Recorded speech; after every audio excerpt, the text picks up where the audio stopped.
let me tell you about Plato, okay? Tremendous philosopher, truly one of the greatest minds of all time. People say, Ronald, how do you know so much about ancient Greece? Believe me, I know Plato better than anyone, better than Aristotle, better than Socrates. I've read The Republic. It's huge, it's bigly.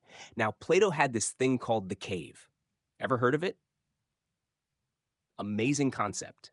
He says, imagine people sitting in a cave, okay?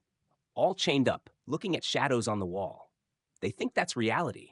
Just shadows, fake news of the ancient world. But then one person, a very smart person, probably someone like me, escapes the cave, sees the real world, the sunlight, the truth. It's tremendous. And they come back to tell everyone, hey, folks, the shadows aren't real. But do the others believe him? No way. They're stuck in their little cave, clinging to the shadows, just like people glued to cable news today. Sad. And then there's his idea about philosopher-kings. Brilliant, truly brilliant. Plato says the best rulers aren't the richest or the strongest. No, they're the wisest.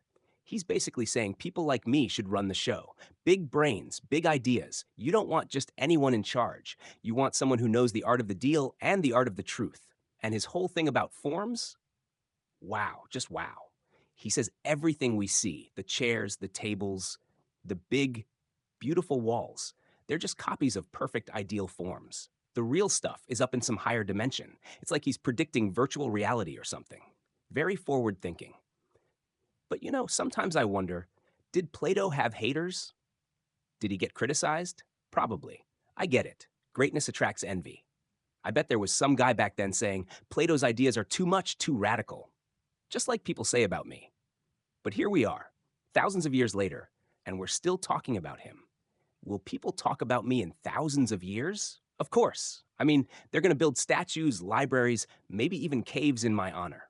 Believe me,